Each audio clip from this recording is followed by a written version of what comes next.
All right. Hello, everybody. Welcome back. My name is Matt Wiseman. I am a Focal Point business leadership coach and exit planning advisor.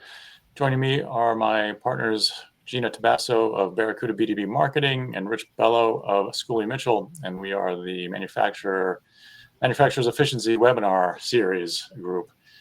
Today, we will be talking about the importance of addressing and how to address high employee turnover.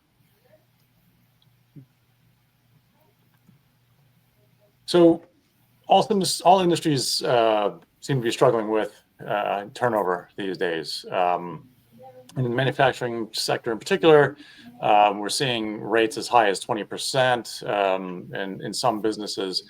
And you can't control every reason that your employees would leave, but as this quote points out from a Gallup study, there's a lot you can do to mitigate employee turnover. So, for those businesses that believe that it's just about offering higher pay and bonuses and that employee retention, addressing maintaining high employee retention requires a big investment.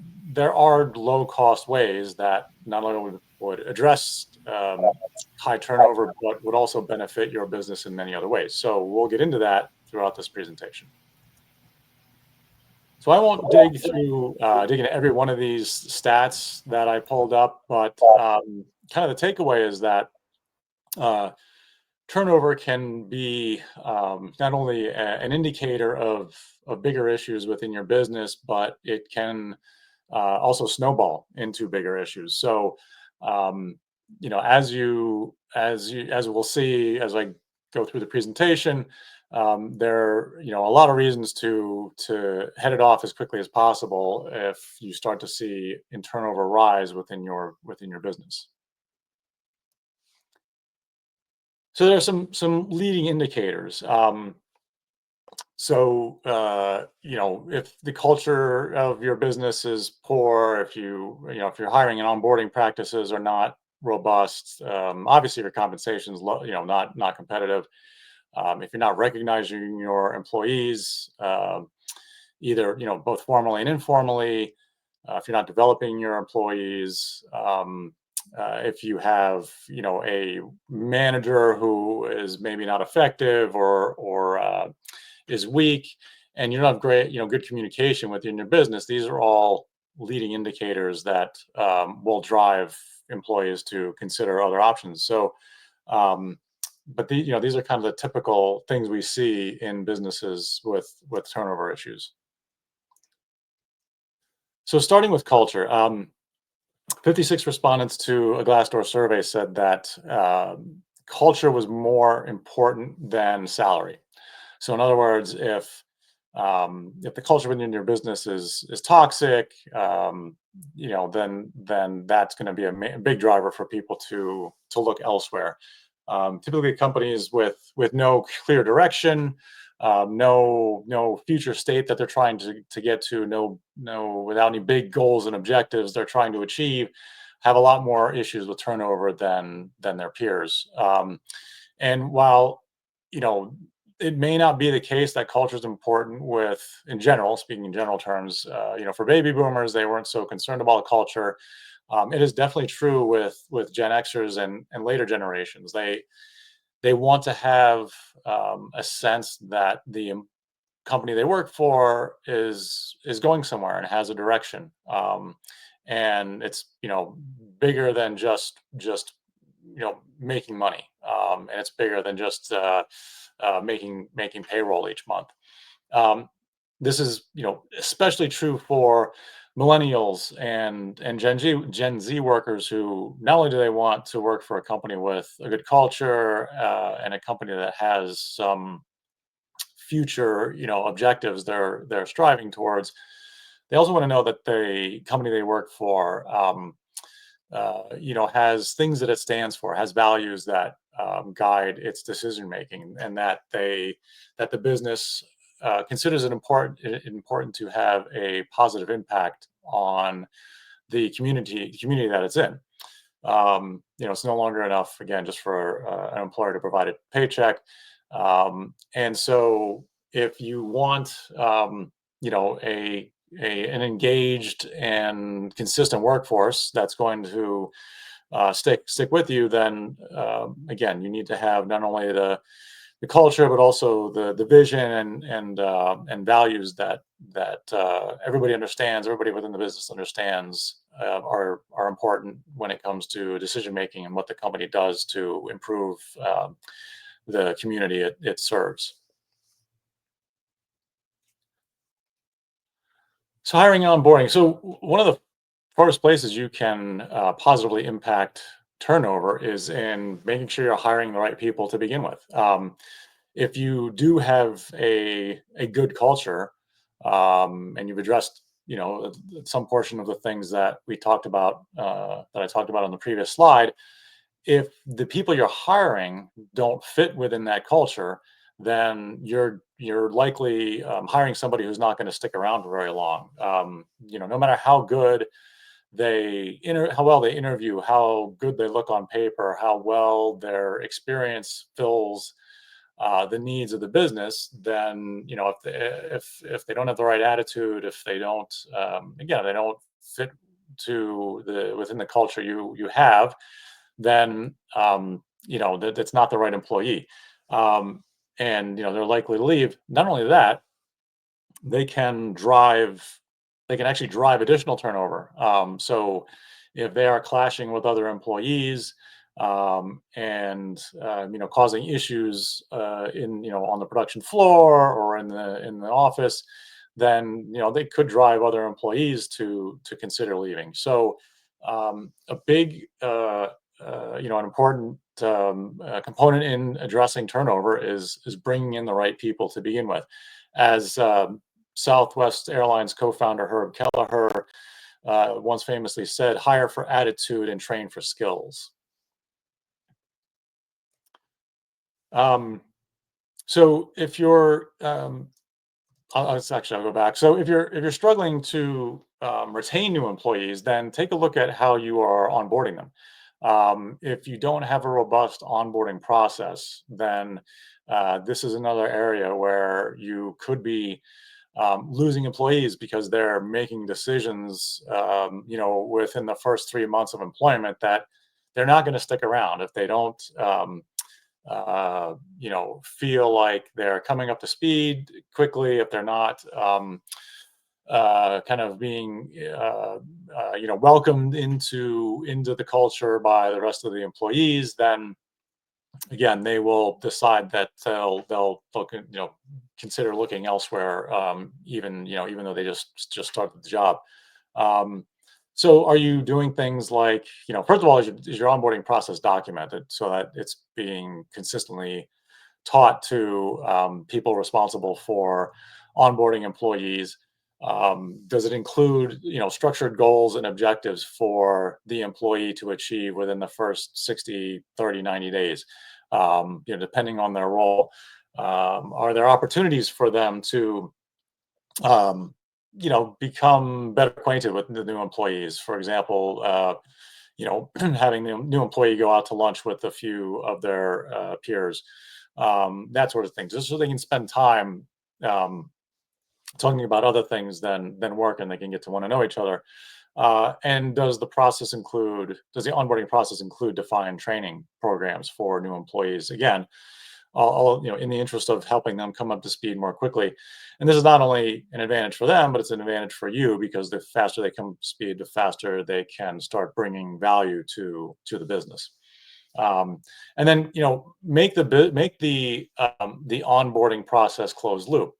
Follow up with those employees who have been through the process and ask them what they thought. How effective they felt it was, and welcome their feedback, and then use that to improve the process further. So your success rate is higher for those employees coming in to the business next. So there isn't um, too many ways to avoid having a competitive compensation package. It is a big driver, of course, but keep in mind it's not just about salary. There's got to if you present to a prospective employee the total compensation package that you're offering, this can sway their decision versus other offers they may have. So, um, you know, present to them all the components of what goes into the complete compensation package. You know, if you've got a bonus plan, put in the offer letter how that is structured, how you know what the payout is, what the opportunity is. You know, if there's a stock sharing plan, same thing. Okay, explain how it works. You know, provide define the you know your health care, what training is offered, especially if you have, for example, an apprenticeship program. Um, and you know maybe you have a wellness program where employees can get reimbursed for um, gym expenses as an example. Put all of these things into the offer letter so it's clear that you're offering more than just a paycheck. Better still is actually put the cost of all of these things combined into and show, you know, yes, the salary offer is X, but the total package is worth, you know, this complete this total number. So that can be a really good way to again show that you are investing more than just you know a salary with this potential employee, that you're offering so much more versus what you know others may be offering, that the other companies may be offering that they're considering. Substantial percentage of employees or employee departures are related to a lack of recognition, a feeling that their efforts are not being appreciated. And you know some studies have shown that departures due to a lack of recognition can are as or could be as high as 80%. So this again does not have to be you know a high dollar investment for your business.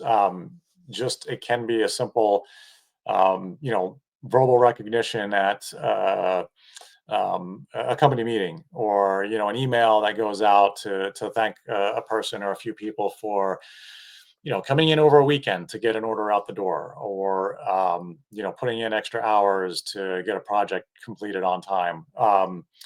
I worked for a company years ago that their HR system facility, you know, had the capability of allowing anyone to go in and give like a shout out to another employee, and kind of and that you know all employees could see that recognition. So you know again, it does not need to be a big costly thing with a huge dollar reward every time somebody goes above and beyond.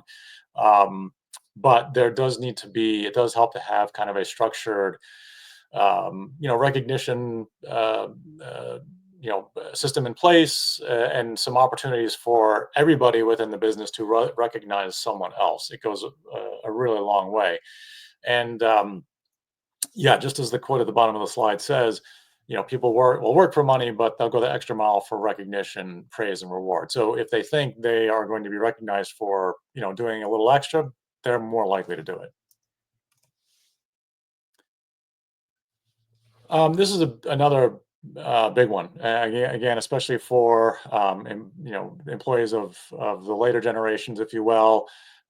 They've got to see that there's a path for them to grow within the business, and so your development programs need to, you know, be documented and be well understood and be presented to, especially to employees that you consider top performers.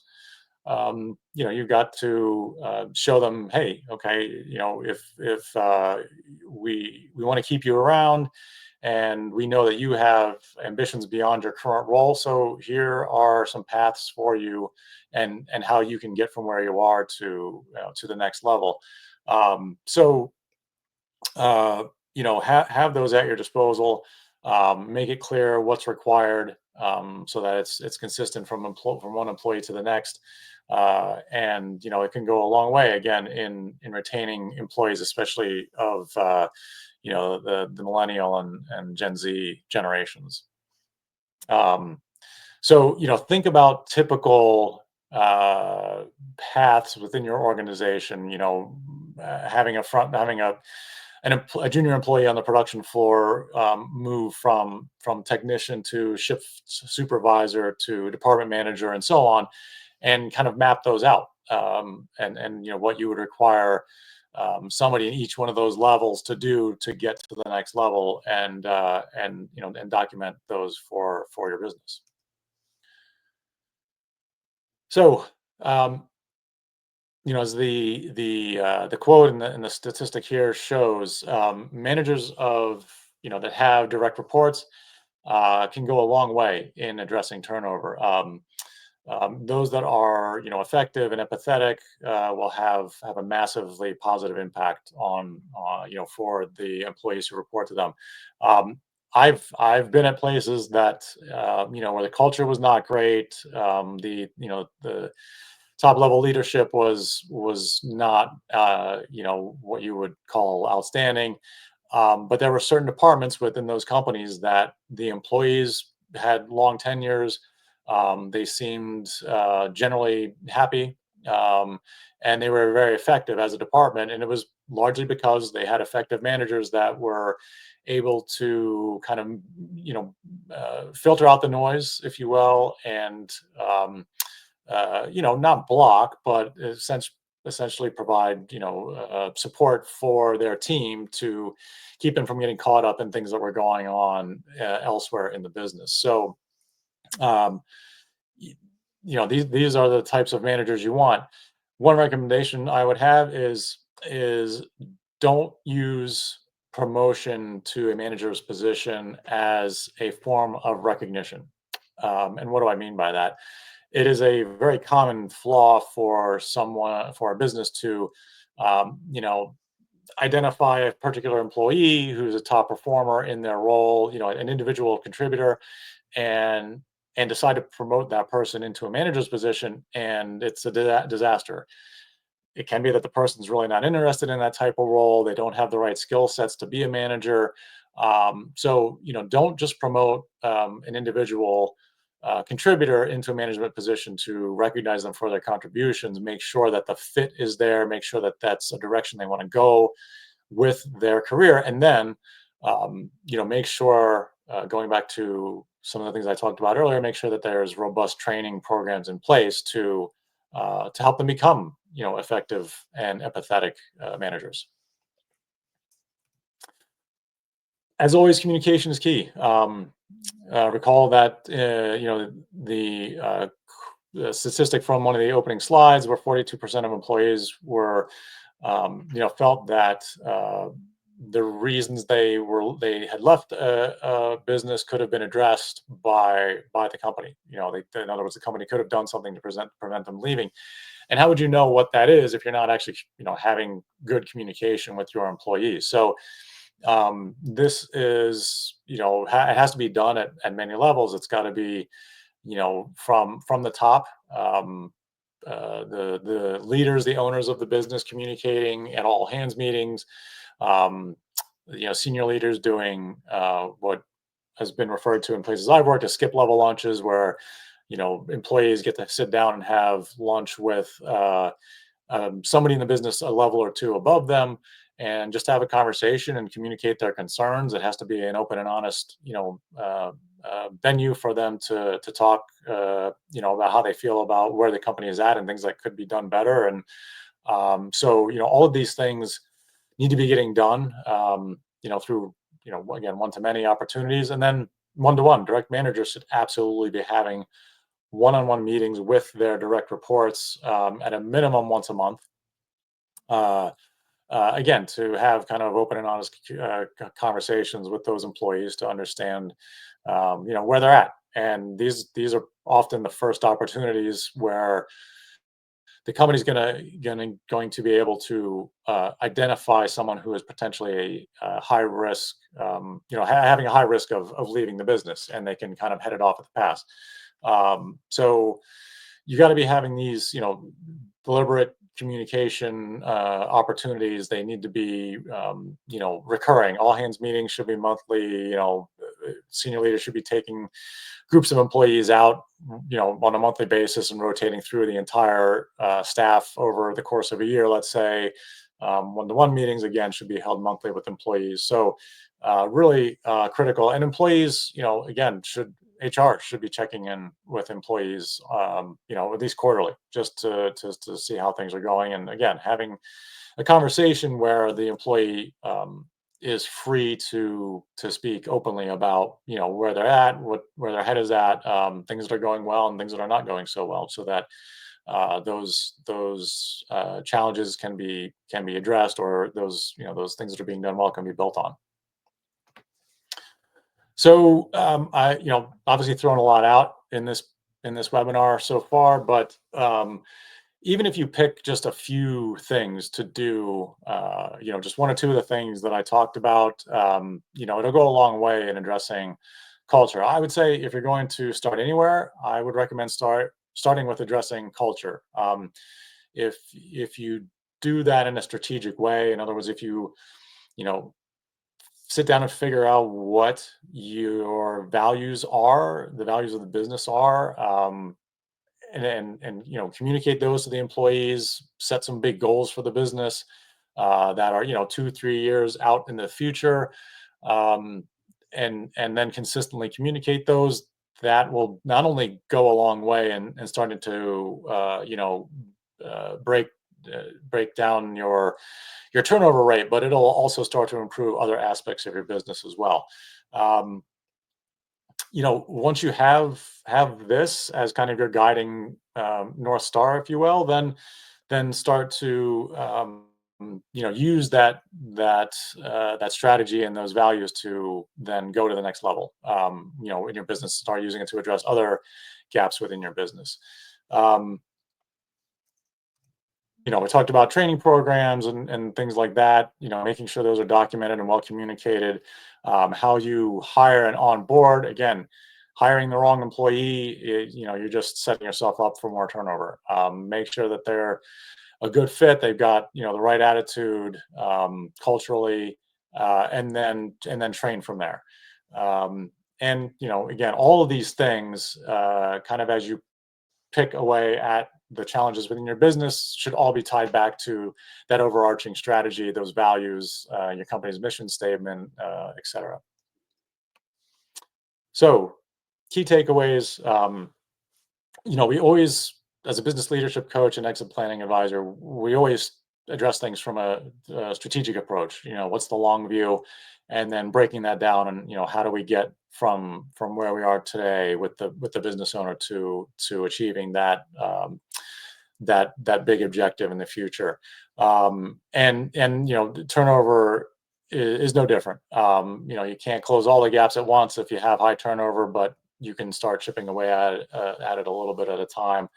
Um, and you know, Open and honest communication is a must. Again, setting up those recurring all hands meetings, making sure your managers are having one-to-one meetings on a regular basis, that HR is checking in with every single employee, to make sure that they know where the employee's head is at in the businesses is really key. And then a big one is okay. So you can't address every reason an employee might leave, but do exit interviews. And learn from those employees who do leave, why they left, and what could have been done better if there's an opportunity for improvement, and leverage that information. um, so again, in the text in green kind of says it all. Whatever you invest in addressing employee turnover will, easily be paid back many times over, by retaining employees and just improving the overall operation of your business. As I showed in some of those statistics earlier, turnover has a huge impact on your profitability, and your company's ability to wow its customers and keep them happy. So um, let's see. So that's basically our presentation for today. Again, my name is Matt Wiseman with Focal Point Coaching. My partners are Gina Tabasso, Barracuda B2B Marketing, and Rich Bello of Schooley Mitchell. If you'd like to get more information or just have questions, please reach out to us using the QR codes at the bottom of the screen. Happy to set up a call with you and talk further about your specific needs. And for upcoming events, we've got Rich coming back in June to talk about maintaining efficiency in your compressed gas usage. In July, Gina will talk about freeing up capital through by identifying losses through utility audits. And I will talk again in August about the things that actually make a company valuable. I'd like to thank you very much for joining us, and hope to talk to you again soon. One thing I wanted to bring up, Matt. Yeah.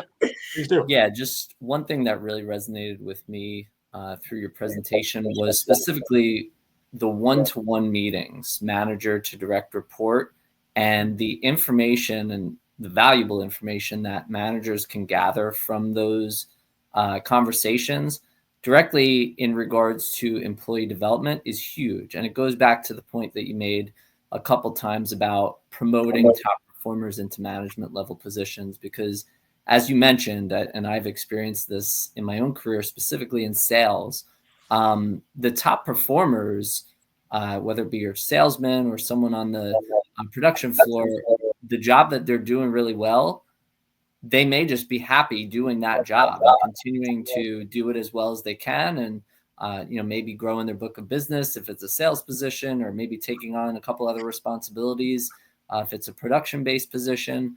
But they may not want to be managers. And it could, if they realize that themselves, that's great information for a manager to have before they go about initiating a promotion. So having that information and gathering it from those one-to-one meetings, I think is a huge, huge aspect of all of this, and determining the right paths, like you mentioned, to develop your employees in a way that they'll be happy and satisfied. Yeah, very, very true. And I've seen situations where employees thought they wanted to move into a management position, and they were individual contributors, thought they wanted, management was the next place they wanted to go. And after doing that for about 6 months, they realized, hey, this is not for me. I was much happier, being that individual contributor. And not in all cases, but in one case in particular that I can think of, fortunately they were able to return to their former position. And it worked out. So if the company can support that, then that's fantastic. But yeah, very true. I've seen it way too many times, unfortunately, where it's not the right move for a given person, and it was done as a reward for being a great, top individual contributor. So, Gina. Oh, yeah. Thanks, Rich, for that comment. I really liked what you had to add to the presentation. I just wanted to chime in and say, well, number one, I want to address the elephant in the room. I'm sitting at my dining room table because someone's doing work in my office, and so my background keeps showing through my background in the room because I don't have my green screen here. So in case you're wondering what the weird things are behind me, that's the reason why. But I also wanted to say, what hit me so hard, Matt, so powerful, was that quote, hire for attitude, train for skill. I don't think I've heard that before, and I love that. And then I wanted to share, you made me think a lot about my former employers, the good ones and the bad ones. But the good ones, I remember one of them had a mentoring program, because when you talked in detail about bringing on those new hires and why they sometimes leave in a short amount of time, this mentoring program was fabulous. You had a senior leader of the company who became your mentor, and just, you could go to them and ask questions. They would problem solve with you. They were your mentor. And then another company that I worked for had an Employee of the Month award, and everybody wanted to become Employee of the Month. It was like, that was amazing recognition. It didn't cost the company anything. And then another thing that they did was an annual chili cook-off. They just bought this little award that didn't have a year on it. It was just like chili cook-off winner. and the competition was so fierce every year. People would make, 20 different people would make chilies, and you'd all pay $5 and you could try all the chilies as much as you wanted, and the money would go to charity. And it was just a win-win for everybody. It made everybody feel so good and made employees interact with each other in a non-business environment. And everybody would fight for that award every year, and it would go around the company, and someone would get it back the next year, and they'd be like, I'm victorious again. So little things like that matter. That's culture. Yeah, no, great examples. Very true. I've worked at companies that did similar types of things, and they were great places to work. And going back to your point about hiring for attitude, I mean, I interviewed at a company years ago that for a role that I wasn't quite a good fit for, but they said, they got together after, the decision makers, for the role, got together afterwards and said, look, Matt's not quite the right guy for this role, but we like him so much, we're going to create a job for him. They created a new position and asked me if I was interested. And that's, I took the job because it was just, it was a really good Wow. opportunity. Great company.